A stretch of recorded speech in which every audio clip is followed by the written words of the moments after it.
Thank you, Anas, for coming in today at Anytime. the Twist Podcast. Anas slash Triple F. Big brand you've launched how many years ago? August 2020 is when I changed my name on Instagram. Okay. It was Anas Abu Kamar. Anas Abu Qamar. I thought I needed a rebrand because simply my name as Anas Abu Qamar is. You know how artists have stage names? Yeah. I needed a stage name, especially for expats in Doha. I think Anas Abu Qamar just meant nothing to people. Okay. So Triple F. Triple F. What's the Triple F for people who don't know that? Although It's, written. شوف, it started with a joke with my ex-manager. She was like, Anas, all you post about is gym, food, and travel. Okay. So when I was going through my rebrand, I'm like, fit, food, and fly. However, at the moment, I think it's more diverse. So you've got fun, family, fashion. Octa F. Yeah, exactly. I underestimated how many things are fat if I eat too much because of the coverages. But yeah, it's not only about Fs anymore. It's more about if there's value to my audience, I'll go for it, regardless of what letter, you know? Yeah, you've grew big time since you initially started. So when you decided to go okay, I'm gonna go full on, let's say, influencer content creation. And were you ever did you ever think that I'm gonna reach to a level where I have hundreds of thousands of followers? Did you have I'll tell you, لا. When not many people know is that when I rebranded in August 2020, the main thing for me was finding actually a job, a corporate job. I wanted to continue with being a social media manager. Yeah. So I had to rebrand and look like a social media manager because my next employer will look at my account first. Exactly. Yeah. Basically, when I rebranded, I had already 2 years of experience in managing Mall of Qatar's 6 different social media accounts. So I think I've managed my account, and until today, حتى, I manage my account in a bit of a more professional or corporate way. So I was just looking for a job, and then within 6 months, my first client was Talabat. Okay. I had 5K, I think, 4 or 5K. Something like that. And then the light bulb in my head was like, oh, I guess I can make money. I can be an influencer or content creator, and then the rest is history. For the first year, I think I had a target of, I said if I hit, or second year, I think, I said if I had 50K, it'll be okay, and we closed the year at 80K, so it was a good year. Okay. Was it a scary approach to say, forget the corporate world, forget the job, and I'm gonna go all in content creator and live out of that?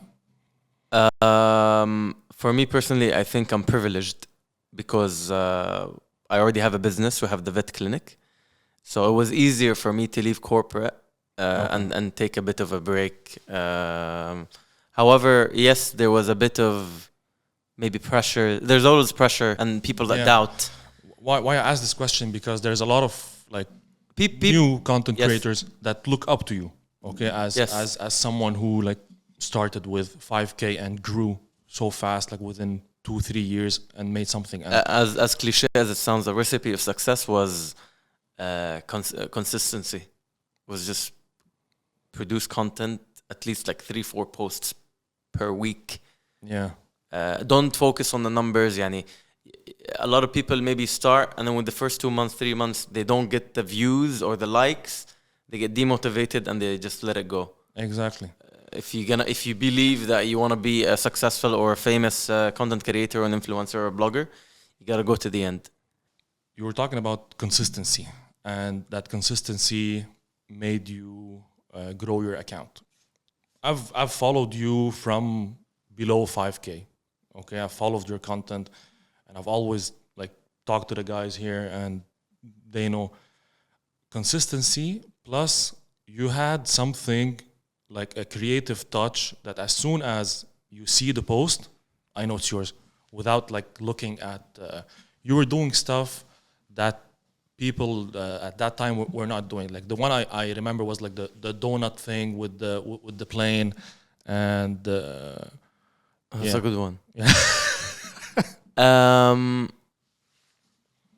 I guess because of the attention span of people, you need to grab attention as soon as possible. You've got 2 to 5 seconds to grab attention. And for me, in the beginning at least, it was a more of a creative approach. Yeah. For you to stop and just like pay attention to see what's happening. Either I'm levitating, or it's 3 of me, or the plane through the donut. You know, it was a more of a creative approach in the beginning, just to make you stop and spend a bit of extra seconds on my post. This is what I started to like see. Like, okay, this guy is. I know he's going to do like some commercial stuff, but the creative strength is there, and that's what's gonna make him push. And then you did like after the creative, like with the static images and all of that, and you did the 3 like clones. It kickstarted the whole thing from my point of view, from where I'm looking exactly. at. So the triplets worked because of as well triple F. Exactly. So again, I just in the beginning I was focusing so much on creative. And then Instagram, it was easier, I think, to do it on photos. Yeah. And then Instagram jumped into Reels. Then it got hard. Horrible time for everyone. Yes, exactly. Yeah, you have, if you want to be creative on Reels, you'll need more technical skills. You'll need editors. You'll need, and I didn't have such resources in the beginning. Okay. So we shifted, I think, into transitions. So this is something that people like don't see, like the behind the scenes of starting all of this, the amount of effort that when you're starting, you don't have like the funds to like hire a videographer, a video editor, all of that. You have to learn a lot of stuff by yourself and do it by yourself. Or you have the funds and you're just scared to invest. Yeah. A lot of people till today don't as content creators don't have their own videographers. Yeah. Or they don't have a gimbal, or they don't have a mic, or they don't have a media manager. I think everything I spent on myself has come back to myself. So 100%. Just don't be scared on investing. Like, invest in yourself; it's gonna come back to you. 100%. But even like the general audience doesn't know like how much you actually spend on creating your own content. If you're gonna ask me what is the most or one of the most challenging things in being a content creator, it's time management. Yeah. Time management. Like, takes a lot of time. This is at some point, the reason I have a media manager is 2 things. Is I used to double book myself. Yeah. I will just forget. Like I will not write, I'll say yes to you, yes to him, yes to... The clones are not real. So. Yeah. Exactly. There's only one NS. I can be only at one location. So just time management and responding to people, it was just... Or in the beginning, you're so excited, you're accepting invitations, you want to be everywhere, but then you realize, well, with all due respect, not everyone deserves your time. 100%. You'll meet clients or potential clients that want to sit with you for 40 minutes or 1 hour just to chit chat, and then nothing gets signed, and then that was just a waste of 1 hour. Pay you by exposure. Have you ever gotten paid by exposure? Paid by exposure, I have, and that's fine. Okay. That's fine. I've done campaigns where like, okay, we won't pay you, but we'll put you on the billboard. Good with me. We won't pay, but this is in the beginning. As you grow, the exposure has to be bigger. And this is the challenge, I think, when like content creators, they do things by themselves and they don't have an agent or a media manager. Let's say 4 years back, you made this deal with this X brand, let's say, okay? And they've paid you by exposure because you were smaller and everything. And now you grew, okay? And you charge a lot, okay? And they're used to paying you by exposure. And if they talk to you directly, they're still gonna be able to force the price down or like at least try. And when you have like a media manager... Sorry, speak to my manager. I don't call the financial shots. I'd love to, but Elena's strict, Yeah. Exactly. It's true. So it takes away this يعني you're not feeling pressured exactly. it's like emotional blackmail in a way يعني It is, we it is, it supported is. you in the beginning or Yeah. whatever so Yeah, we supported you, but they got what they wanted also. having a media manager or it's not only about media manager, just having help around you, building a team Yeah. is what people need to realize. You can't grow on your own. It's You you cannot grow on your own. You need a team. You need for example, now I even have maybe in the beginning I had one videographer. Now I have 4.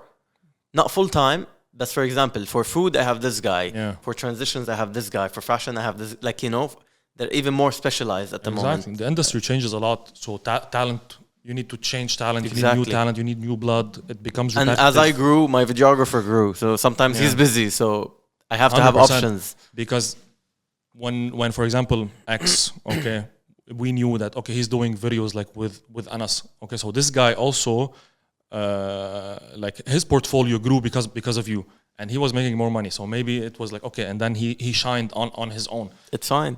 Yeah, of course. You know, it's that's the beauty of it. Like you grow and you help people grow with you at the same time. So that was cool. you view it as beauty. Others find it as a threat.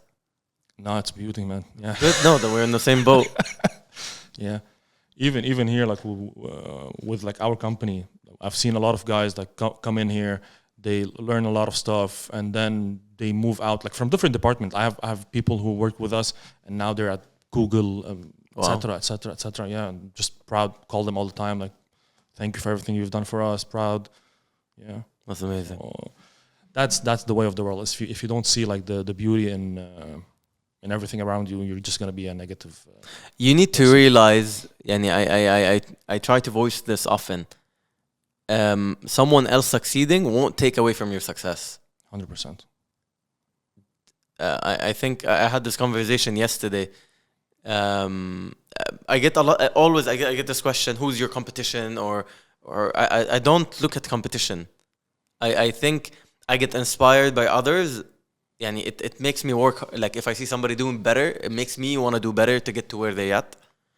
And I always like compare myself to a horse. I'm in my own lane. I'm doing my own thing.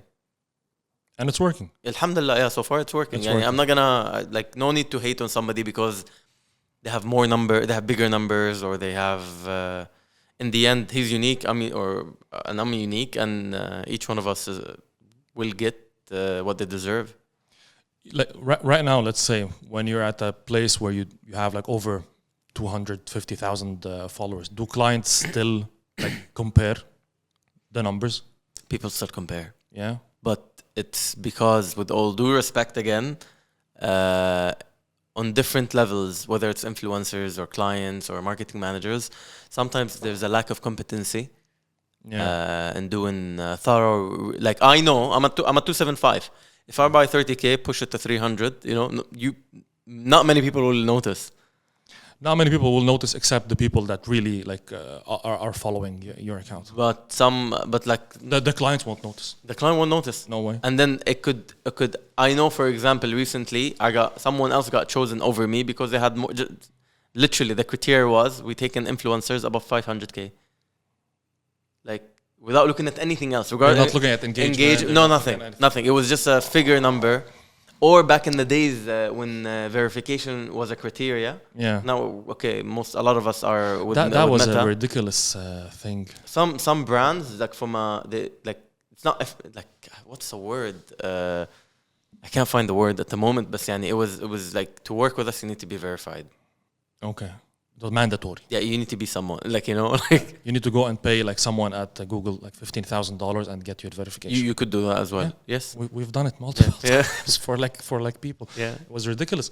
It gave no value. Okay, you have a blue tick, and now you can buy it at $15. The brand wants to from a prestige point of view, they want to work just with verified. Do they check like right now when you do a campaign? Is it do they check like campaign performance? Do they check engagement? Do Not they always. check all of that? Not always.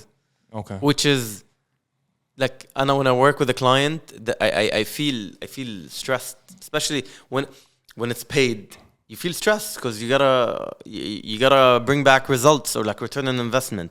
not all companies want exposure. Some want sales. Yeah. But we can't be responsible for sales. Not always. Is it the big clients that are looking for sales, or like the small to medium businesses? I think the regardless of the company size, clients that pay the most are the least headache. Yeah. You know, Always. because sometimes like I have my own creative process. Yeah. You're hiring me. Don't get into the creative process. That's the most horrible thing that any brand. Like you can want do. it to be my style because it resonates best with my audience. The more, I don't want to say feedback, or like the more you interfere, the less it will seem like me, and it'll be more like you, and then it won't work. You lose, I lose. Like they're gonna direct like your whole show and your. I don't know. Like I always give this example is classic for me.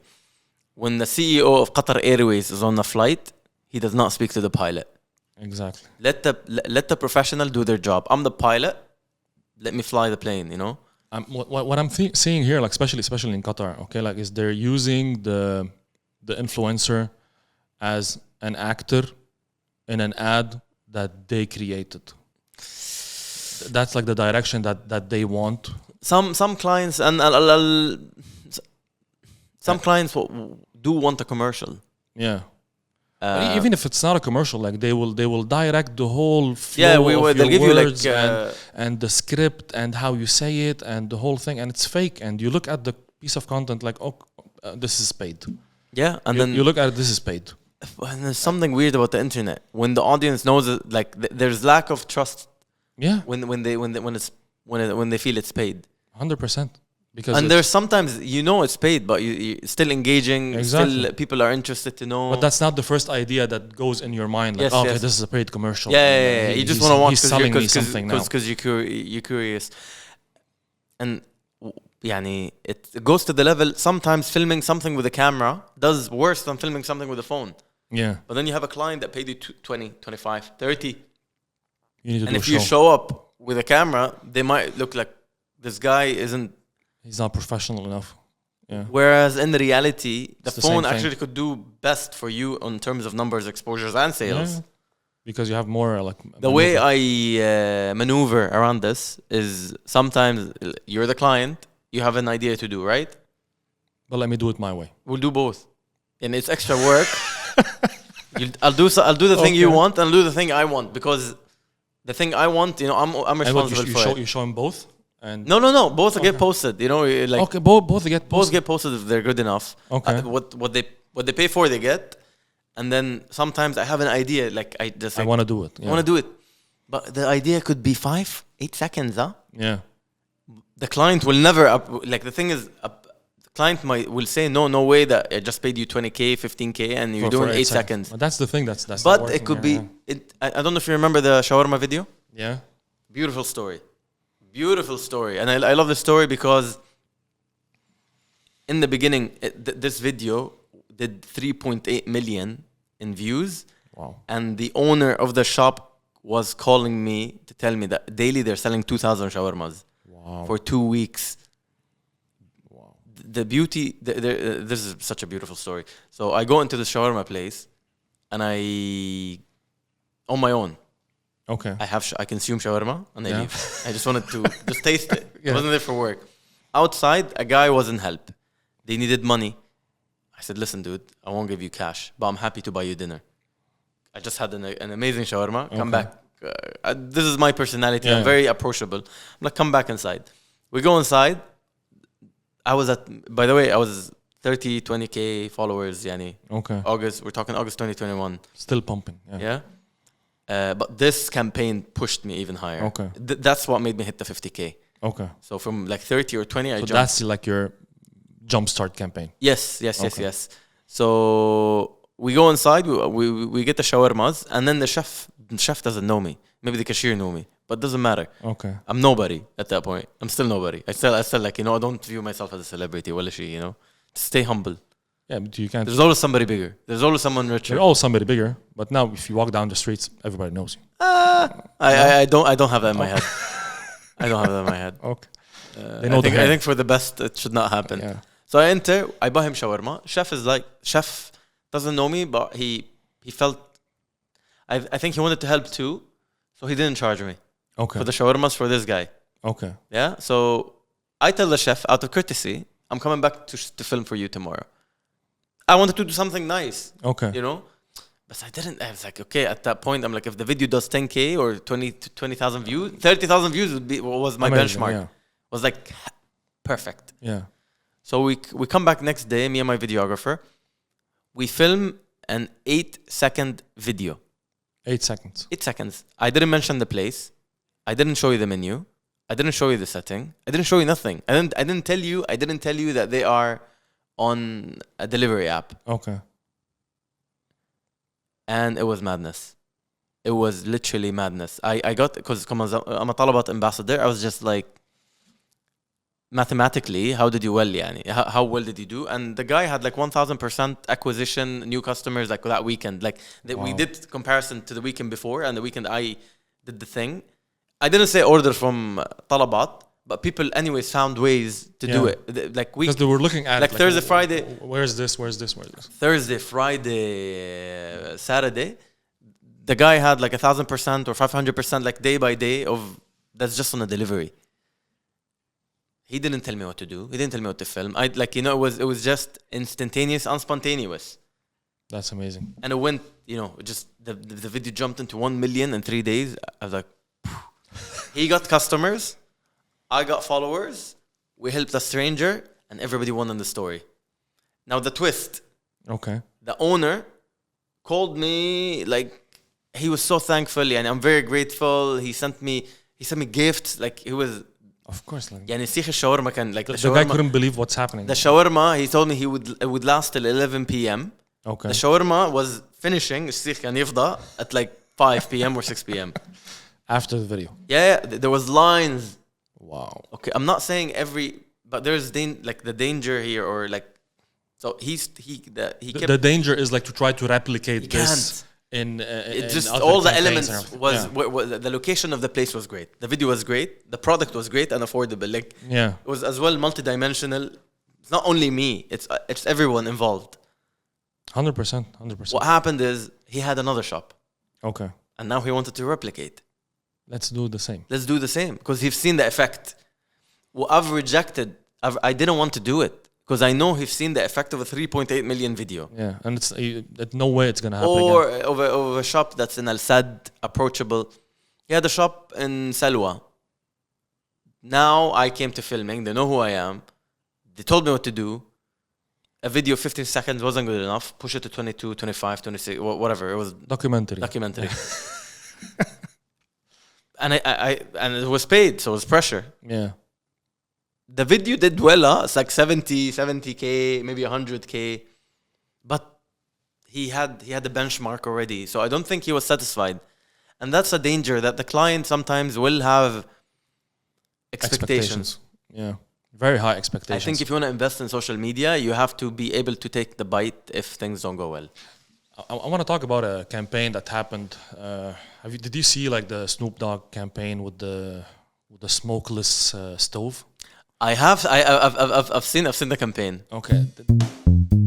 I want to talk about this because like we think from our end that okay, these stuff only happen within our market because like the Arab world, it's all emerging markets and marketing and all of that. And then you go and I'm watching this campaign and I see okay, they use a mega influencer. They paid him probably like more than $1 million for the campaign. For sure. Goes viral. Earned media value, okay, I was reading the report, is $100 million, okay, of earned media value for the campaign that he did. A month later, the CEO of the company gets fired. It did too well. What? It did too well? No, because the CFO filed a report to the board that they did not generate enough sales from the campaign that Snoop Dogg did, and the whole thing was too expensive for them, and the results were not like a direct return on investment from this campaign. You can't view it this way. I couldn't believe it. So like this is like a publicly listed company in the US, like with the whole thing, and the it's not apples for apples. Yeah, and like it's again a measure of success is not always sales. It's a brand recall or like, just having it at top of mind sometimes. Exactly. Now, if I want to buy like a smokeless, you're gonna buy that one. But now I don't want. People, want one. I think another misconception with like using an influencer that effects can be immediate. If they are, it's beautiful. Yeah. Yeah, and maybe there are actually influencers that have that influence. Maybe. Some, not everyone.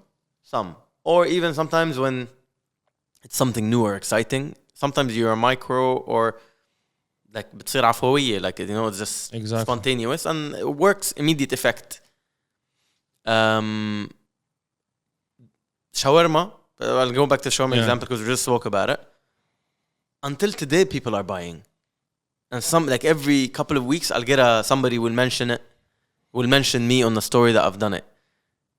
But I'm sure people might still go, but they won't mention me. So the shop owner doesn't know, like, okay, it was because of this guy that did the ad 2 years ago. Or if I do an advertisement for a car, you're not going to leave your couch and go buy a car. Yeah. Maybe in 6 months, when you want to buy a car, you'll think of that brand. Exactly. It stays in your mind. So like that's the first thing. That's the first brand you think of when you want to do that purchase. But that's the thing that we face here a lot also, that it's like finance people and like procurement people actually taking decisions in a marketing aspect or results or all of that. I find that ridiculous. I've had sometimes CFOs look at my content for approval, and that was just so painful to watch. So painful. Sorry, like, CFO, they're gonna hate me now. Why are we doing this? Why are we jumping? Like, dude, just let me do my job. I don't tell you what to do your job. I don't open your Excel sheet and tell you what to do. Let me do my thing. Exactly. It's very tough. It's very tough. You have to because especially in our line of work and like content creation for you, everybody has an opinion. And I'll tell you something. If you go and buy that smokeless thing you're not gonna tell Snoop Dogg that you bought it because of him. Exactly. You're just gonna buy it and stay quiet. Exactly. So the company may never know that the lead, how they got the lead through the ad.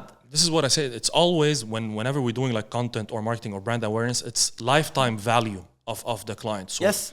So you do something now. Okay, I don't need this product right now because maybe I just bought one. Yes. Similar to it. Okay, or even maybe I don't have enough money now to buy this, or I'm saving for later. Or even a trip. Yeah. Like I know for a fact. Okay, I went to Kazakhstan in November, 2022, and so far 15 people have told me we've been because of you. But I'm sure maybe another 5 or another 10 might have gone as well.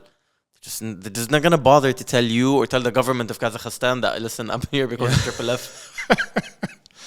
But yeah, you can't track it. It's very hard to track. It's very hard to track. Very hard to track. The easiest way would be using discount codes, of course, or that's trackable. But otherwise, you can't track it.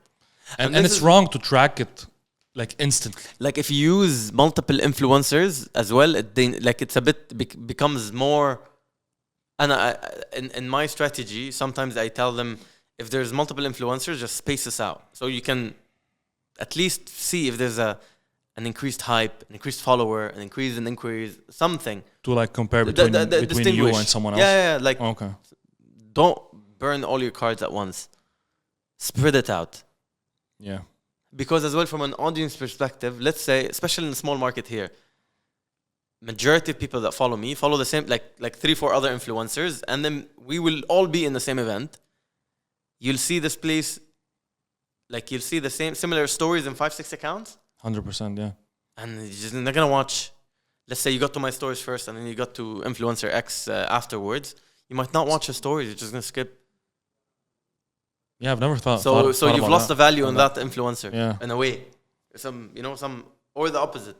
Do you think like the Qatari market is oversaturated? No. We need more. Yeah. We need more influencers. But what kind of influencers? I keep saying we need just generate more value and information. We need information. This is something that also... And this shifted. I mean, shifting things to a reel. And you said we started with creativity. But as well, being creative all the time is tiring, huh? Like, Yeah. I'm tired. It's tough. I was tired. So what was another thing that I can grab audience with is information.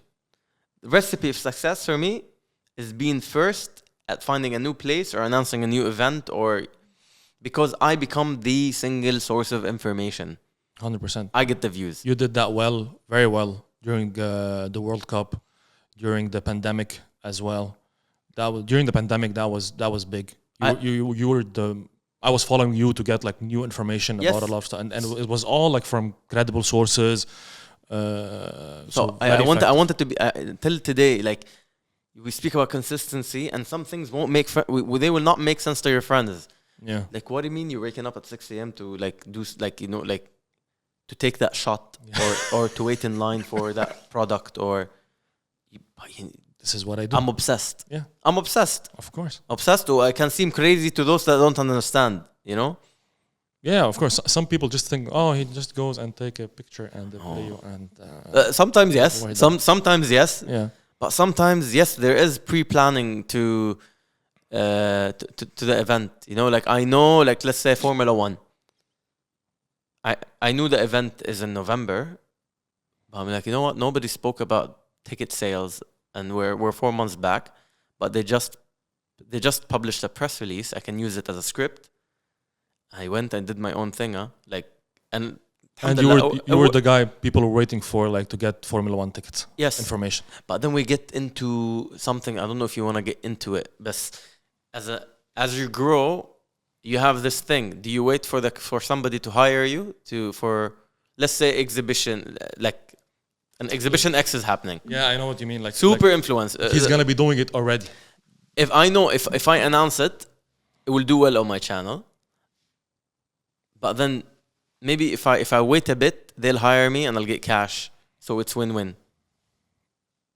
Yeah. So do I wait? But what are you doing right now? Is it like a mix and match? It's a mix and match. Yeah. There's no like. It's a like. I think you have to.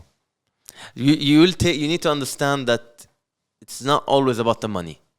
Yeah, because like, you know, because your followers as well have expectations of you to be somewhere, or like, you know. Especially when you go with the information, like you're the information hub for like whatever type of content you're doing, you're expected to deliver. True, but then again, there's like multidimensional. There's only one me. Yeah, Like no February this month. AFC. No, this month. AFC. Let's start. AFC. Uridu Marathon. You can bleep out the companies if you don't want free exposure. Uridu Marathon. Sports Day. Doha Jewelry Exhibition. There's an aquatic championship. Aquatics Championship. Yeah. The WTA for women, the tennis. Yeah. Top 10 players are coming. Web Summit. See, I wasn't even going to count that. Web Summit is happening. You've got ATP, so tennis for men. Yeah. You've got Qatar International Food Festival. That's crazy. And you still have the expo running. Like, am I expected to do a video for each? I can't. It's impossible. I can't. I'll have to play do what I think, what match maybe passion, at least like something that I like. Like, I like tennis, so I'll do that. Or World Aquatics, I'll love to attend. So I'll just, I cannot be everywhere. Do you think, I started to see this online. Do you think, like, have you seen the AI generated influencers? Yeah. I was thinking the same quietly. Wallahi. Because AI will always be faster, or like, again, we're talking about generating content. Yeah. So something we considered is that because my videos rely a lot on voiceovers, Yeah. is to train AI to sound like me. And then I can send a videographer, do the content. Here is a script. Just let the AI read it. That's a fucking amazing idea. You know? Yeah. With my voice. Yeah. The only thing that's missing is maybe if you really need my image to be there. Okay. But as well, the ways around it, you know? You might have seen the deep AI fake scam 2 days ago. Yeah, I saw with it. the CFO. Yeah. So He scammed like $26 million, something like this. doable. Crazy. But do you think like the AI influencers are gonna be actually a real thing? because now I was checking like the financials behind it. It's not that big. They're making money, but they're owned by like agencies and stuff like that. I saw this one from Spain. She's like a fitness influencer, like AI model, and she makes like $10,000. If you know they're not real, I campaign. think you'll have less credibility. So maybe generate or like come up with AI influencers. Just don't say that they're AI. Yeah, Because humans will mostly trust humans, and I always say this. I think influencers. I had the same feeling. Maybe people sometimes hate on influencers, but in the end, you'll trust humans more than corporate. And if an AI is owned by corporate, you're just telling this AI to do like all what they do is out of return on investment and paid ads. Like AI is not doing something out of passion. Exactly. It's purely like it's not human. There's no human element. Yeah, purely financial. So just don't tell people that he AI, and I think you have a better chance of success. Okay. And it's the same for me. If you know a video is generated, it's just my voice being generated, I think you'll have less interest. Yeah, maybe. Because it's fake. It's there's no soul. There's no soul. There's no soul. It looks like commercial and like overkill. Soul. No soul. But if you want to grow, and it's better because you'll generate more. Yeah. You'll generate more content. Like if I could cover everything. And especially if you're planning to like expand outside of Qatar, and like we see what's happening now, Yes. like in Saudi Arabia. Yes. And imagine you get like 2 invites in Saudi Arabia, and then you have 3 invites here. And how do you do it? Yeah, I think of that because definitely going regionally is something I'm looking at. And yes, in the beginning, I'll have to spend a week here, a week there. Like, but then Just to build like connections. But then when you spend a week there, you lose a week here. Exactly. You're like, because as an influencer, you are the business. yeah. So And sometimes if you're not you are the brand. Yeah. And your presence is you're a part of the deal. Like at some point, even let's say you have AI, but don't care. We want you in physical there. They want to see you with your crew, with the cameras. Yeah, with the we're whole paying. thing. We want you to walk through the store. They want to take a picture and show it to the CFO. Maybe. Yes. or take a selfie with me. Like this has happened. Sometimes I've been, again, not being narcissist or cocky or egoistic, because I walk into a place not thinking that people know me, but sometimes I felt I've been hired just to entertain at this event. You know, they just wanted to see me here. They want to take photos with me, and that's just fine. Okay, you're paying. It's part of I'm the the business. product. Yeah. You're the business. Yeah. You don't see it as if you are the business. I am the business. Yeah. And I think one of the questions, I can't remember, it was one of your questions. Can't remember what the question was, but I remember what the answer I wanted to give you. But you'll pick influencers or generally people that are easy to work with. Yeah. So just keep that in mind. You need the more likable. You need to be likable. Would you exactly? This is what like brand collaborations. Okay. You'll get. Would you get an influencer, let's say with 1 million, but he won't pick up your phone calls? Oh, it's horrible. He won't follow the script. He won't shoot on the day, or you'll get somebody with 500K, 300K, but we've done like a lot of influencer collaborations for a lot of our clients. Some of them are like corporates, big names, okay, and they want to deal with big names. And when you deal with them, okay, some of them, not all, a lot of them, the amount of hassle we deal with some is just ridiculous. Oh, my aunt died, something, and then disappeared. I see him like he's in Europe somewhere. Oh no! What? Maybe his aunt died in Europe. Yeah. The funeral is out. Then you have contracts, you know, with your clients and everything, and they're like. So you're getting headache from the client. Yeah, like, and the guy said yes and everything, and wow, okay, never again. But exactly, he might be super valuable, but just don't want to deal with that again. Like, yeah, because some of them, it's like working with divas, you know, like it's hard. It's hard. No, exactly. So you'll work with people that are easy to work with. Yeah. Like, you know, if you get this guy, you'll pay him and he'll do everything. He'll shoot on the day. He'll edit the video on the day. Like, you know, like everything is gonna go smooth. You're happy, client happy, influencers happy. Exactly, because if you shoot and then okay, here's the video, please post, and then disappear button, you're ghosted. 3 days later, hello, can you please post? 3 days again. Oh my god. Yeah. This happens a lot, and with very big names, like very big names. It's ridiculous. But sometimes it's intentional and sometimes it's not intentional, because sometimes even like big influencers don't have a team. Yeah, but You know, they don't have a media manager. They don't have like someone to help them, and they're just no, like again time juggling between tasks. the people that have like a team around them, we've never faced an issue like that. Never. Because you have like, Yeah. for example, in my case, like I have a media manager that, like, it's dangerous because sometimes if it's not on my schedule, it does not exist for me. Yeah. And this recently, a week ago, it was so interesting. So I was invited by an agency in Dubai for an event in Oman. Through the discussions, the flight is on Saturday. Okay. And my media manager sent me the ticket. I just never opened it. It's Saturday. Friday comes, and I'm texting the guy, and hello, excited to see you, la la la. He said, yeah, everything okay at the airport? I was like, I'm supposed to be at the airport? So I opened the ticket. It's 1:45. Flight is takeoff 1:45. Wow. The guy is waiting for me in the airport at 4 p.m. How can I get to Muscat at 4 p.m.? I just missed the flight. What did you do? Honesty.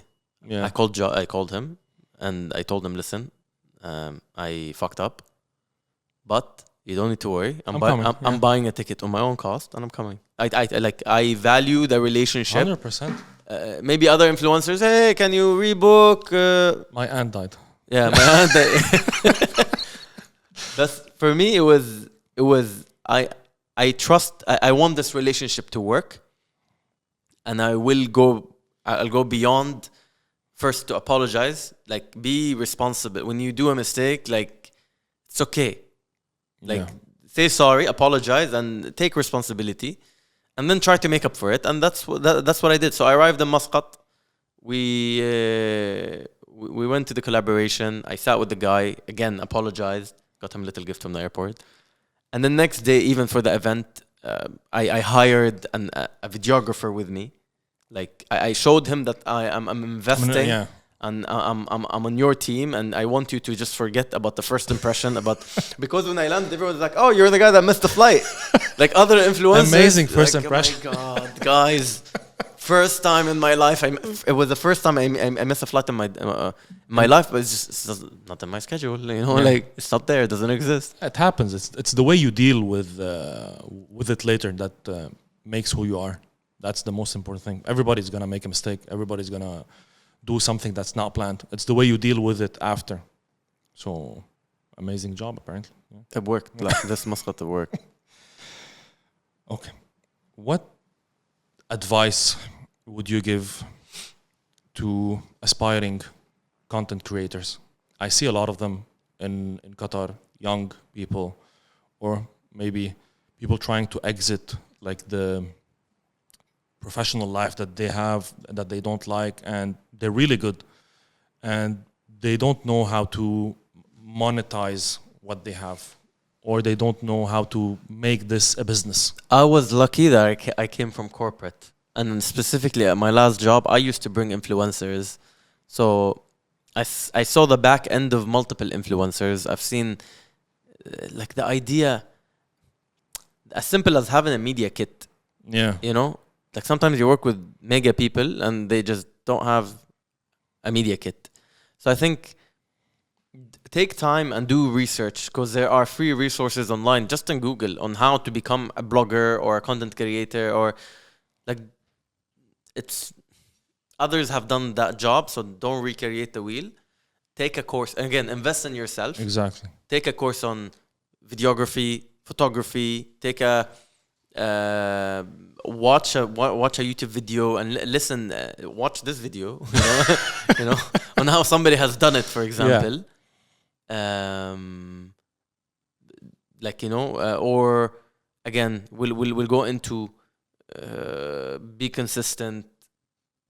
Don't get demotivated. Don't focus on, like, you know, like, just keep going. If you believe in yourself, just keep going. But as well, educate yourself. I think the most important thing is educate yourself, because everything I just said is gonna be and more is gonna be at one resource. 100%. Thank you, Anas, for this amazing episode. We're gonna end it with a rapid round of questions. Okay, are you ready? That's the thing I missed. I didn't check the brief. I got to there and I just didn't. I parked. Sure. I'm gonna have my card here. I look like Steve Harvey for the Family Feud. You know? Okay, so we're gonna do that fast. Just yes, Sure. no, or if you wanna answer. Okay. Instagram or TikTok? Instagram. Paid partnership. Do they harm influencers? No. Is there such a thing as too much content? No. Should influencers be more transparent about their editing practices? Yes, but it's not interesting for everyone. Okay. Do you think traditional TV advertising will become obsolete? No. Are influencers obligated to engage in social issues? No. Is user-generated content more impactful than professionally produced content? Yes, yes, yes. Can an influencer remain authentic while heavily monetizing their platform? Yes. Do you believe virtual influencers will replace real ones in the future? No. Finally, is the oversaturation of influencers on social media a problem? No. I don't think there's an oversaturation here. Amazing. Thank you very much. No, that was amazing. We'll be happy to have you again here. Okay. Thank you. Habib, Thank you. that man. was fun.